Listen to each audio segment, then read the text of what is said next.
for the majority of the show on Friday about what shade of blue are you. And I told you that they never disappoint. Duke, Carolina, never disappoint. And Graham has the Duke logo up appropriately because Duke was able to take down the Tar Heels in their first meeting this year. And I just can't wait to get into that because, people reaching out to me. I was minding my own business. Uh-huh. And people, because I don't reach out to people. I don't go at people like that. Alabama maybe sometimes, but I don't really go hard. But people were coming at me like I know my phone was ringing. I'm thinking, I have to be honest with you about something though. And Phil Ford was talking about this yesterday. And Walt Davis, don't drop names because we name drop, would you? Come on, because he'll be here this week. But here's the thing. I got to apologize for one thing. And I'm being very serious when I say I'm funny all the time, but I'm serious about this. I didn't realize the significance of this game. No, I'm serious. I was saying to Phil, of course I was there, sideline. People saw me on TV. They hit me up. Yeah, I heard. But the thing is, I didn't realize it was like it was a national championship. I'm serious. Them people was going crazy. Duke has beat Carolina a gazillion times. Right. I think it's tied now. I think the series is tied. No, it was tied. Okay. Now they one up. Okay. Yeah, Duke just has one more up. So my point is, what's the big deal? They won the first game last year in Chapel. But for me, I didn't realize it. And people said, well, you have to understand that the last two times they played and the significance of the time they played, right? The Duke fans needed that. I'm talking about, I heard from Duke fans I hadn't heard from in 3 or 4 years. and then just to see the look and the reaction of the fans and the students, they was going crazy. Shout out to John Shaw, because I like John Shaw. Right. That was his first the first time being head coach in that rivalry. So he won, and maybe that was significant. But I have to be honest with you. I had no idea. I'll be honest. I had no idea it was going to be that big. I'm not even trying to be funny. It's huge, Reese. No, the game's always huge, but to the point, damn, it's like that was. Did they get a national championship trophy at the end of the game? I know, right? I thought I was going to turn my phone off. The reaction to the people was just mind-boggling to me. I guess it caught me off guard, and I apologize. I didn't look at it because, trust me, I knew Duke had capability of beating Carolina. It wasn't like, well, it's going to be a walk. I mean, it ain't crazy. But to the extent that they won, they scored the last 6 points and won the game. Mm-hmm. It wasn't no 85, no blowout. But it was just, I don't know why. Give me your reaction. I apologize. I didn't realize it was going to be that. It was that big of a game. It's like the season is over with right now, summer, and let's get ready for next year. No, I knew it was a big game, but not like that. But once it was over, yeah, the way my phone was ringing, I was like, so it lets you know how sensitive they really were to last year. Very much so. That's what this is about. I think later on I found out, I said, them folks, they want, you beat Coach K, though, we're going to get you. Yeah. And maybe it has, that was the build up to it. But again, because I'm serious, I was like that, okay, it's cool. It's always, they never let us down. It's always a close matchup when they play. But I'm telling you, to the extent that I'm just looking, I'm sitting there looking at the faces of the people and how they reacted. Right. I mean, right there, and some of the former players and a bunch of them came back. Your boy was back. I got a picture with him. Oh, you got a picture with him? Yeah. Pablo, yeah. And I didn't know Cole Anthony was there until I saw the replay of the game. So I thought about it. Cole Anthony, Pablo Baccaro, and also was it Mark Williams? Williams and he was back, and Carter. Yep. They all was playing. Of course, Mark Williams played for Charlotte, right? But Orlando was playing in Charlotte last night. Oh, okay. So they came in early, which worked out perfect. Oh, that was perfect. That was perfect. For them. I mean, that's awesome. And some other people. I mean, entertainers. I have to remember all this name. I'm talking about. No lie. I said, but you just missed this one. I was just naive on that one. And also, we deserve a little bit of it back because even I know you saw these signs. UNC fans were trolling Coach K the whole time. They had the Coach K signs up from the last game, from the when. Oh, really? Yeah. And they had all these signs up. So, yeah. Give Carolina fans their props. They kind of took over College Game Day a little bit. I was shocked to see that one upper section that just had nothing but Carolina fans there. Okay. Oh, yes, you was there, right? You was there for that, yeah. I got there early. I was there. I said, it's like 4:45. Reese is at but hold up. 4:30 Game day. Game. So I went there. I was walking. I was going to go into the camera. Game day. Stand right here because the bus is coming up.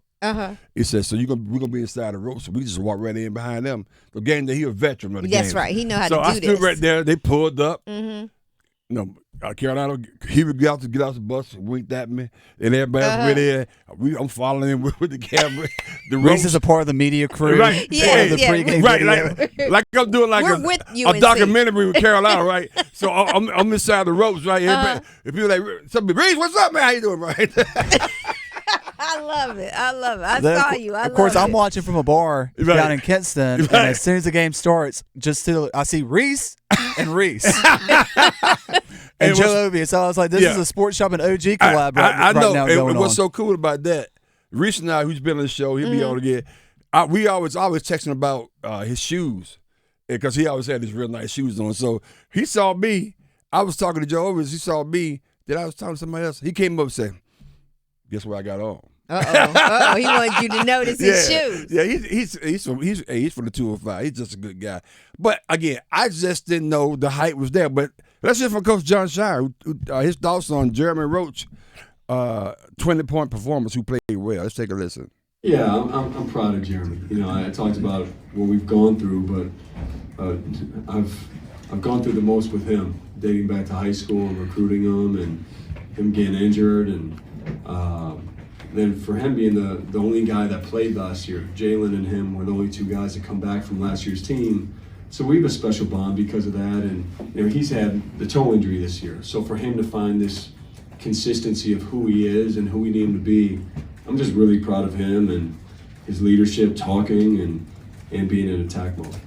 I have to tell you, Rose played well, but this guy here hadn't been lively all year. He alive now. But he was live as hell on Saturday. Let's hear from Derek Lively, who played for the first time like the #1 player coming to college basketball. Derek Lively on his first ever Duke Carolina game. No place in the nation that has this atmosphere and has this intensity. Third most blocks in a single game in Duke history, twice 100. Mike from this county. I'm just happy that my teammates got the dub, and I'm just happy that they can trust me, so I got their back. You was playing D, bro. Have you ever had a double-double with blocks and rebounds? I think I have back in high school. I think I did. I definitely did that in high school. He's 7'1", he's very athletic, and that's a problem. It's a problem because even when he don't block the shot, when he's playing like this, when he don't block the shot, he affects how you shoot the ball. He's a distraction for sure. Yeah. But he had 8 blocks and 14 rebounds. Unbelievable. 14 rebounds. And I got to say this. Only 4 points. What the hell was Baycott? There you go. That part. He outplayed Baycott like, I'm just confused about that part because I'm sitting there watching it. And Baycott, the guy's taller than you, I get it, but go up strong like you want to make the shot. He throwing this left hand hook, trying to finesse around the basket. Be a man and going hard. I was gonna say you were right there. Right. So from that standpoint, was there any toughness? What was going on? I think Carolina only went to the line, was it 3 or 4 times? It's just another thing. Well, if I may, can I get a little play caller here? Go ahead. We have so many sound bites that would you just want to do the next segment on Carolina's perspective of this game? Just because these Hubert Davis sound bites I want to get your thoughts on them. Good call. So let's stay on the team that won, which was Duke, and right now let's hear from Jeremy Roach on how special a win it was for him as well. Cameron was electric tonight.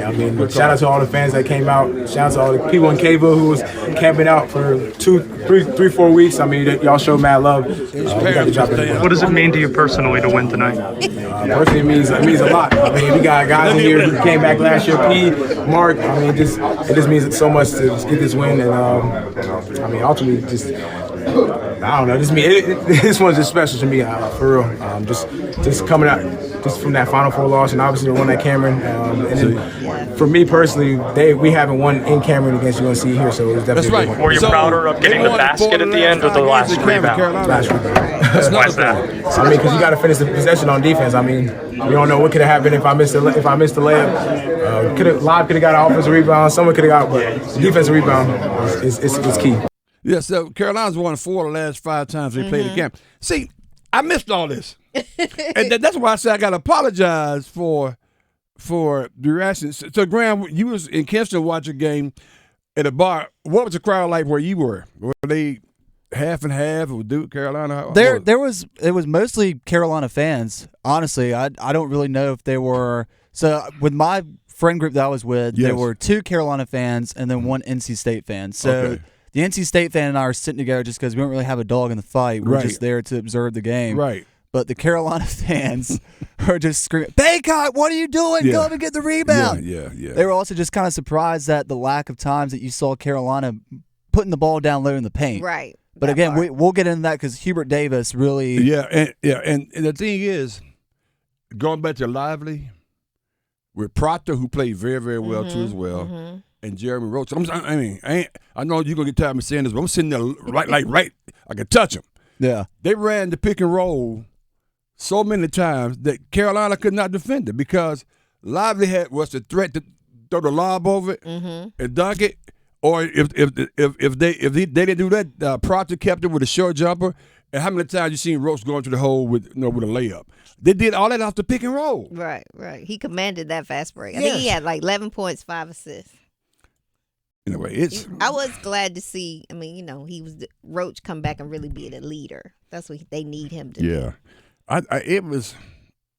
I mean, again, I'll have to apologize. I didn't realize how strong that game was. And that's strong right there for you to apologize. I know because I wasn't paying. Not like I wasn't paying attention. I didn't know the magnitude of the significance of if Duke were to win that game. I'm like, okay, Duke. It's I'm like, another game. Okay, we got to come back and Duke won the first one just like they did last year. Right. So anyway, that's what's so great about watching College Game Day because, of course, being a wrestling fan, you get the little promo package before the final. The final match. It's only 3 minutes long. For College Game Day, it's an hour long, and their first segment was why Duke, North Carolina, is still important, despite it being the new era. Coach K no longer there, and it just sets up for the perfect backstory. And let me tell you, at some point, you could have closed your eyes, and it didn't matter whether it was Roy Williams on that side or was Coach K. It's still as loud as it would have been. It was loud. It was as intense. Awesome. And it was just as important. So that tells me right there that the rivalry is going to continue. Then I got to say this. I'm not going to get into any detail of it. But, Duke is an interesting place to play for the opponents because they have cheat. They have cheaters. The dirt sheet. Yeah. What'd you call it? Dirt sheet. Yeah, that's what it's called, the dirt sheet. Yeah, the dirt sheet or cheer. They call it the cheering sheet. And they had Omando's phone numbers on there. It's his mom's phone number on there. I'm thinking like, why are you doing this? And some other stuff that I'm not going to get into that was totally over the top. Well, it's funny you mentioned that because my good friend Brian Hanks, who we've let him use some of our interviews before. Brian Hanks show down in Kinston, 960 The Bull. He has a segment every Tuesday called Tuesday with Trez. It's an ideal that Dontrez Styles has to come on and be a guest on his show. And he made an appearance on the dirt sheet for under Dontrez Styles info. It said he does a radio show called Tuesday with Trez, and yes, it's as bad as it sounds. It's as bad as it is titled. You don't want to make you don't want that sheet. I mean, it was they was going in hard to do that particular Air Carolina Duke game. And again, some of it was cute, but sometimes it's very, very offensive. I just think that and they've been doing that for a long time, and it's not the first time, but some of that stuff was totally over the top.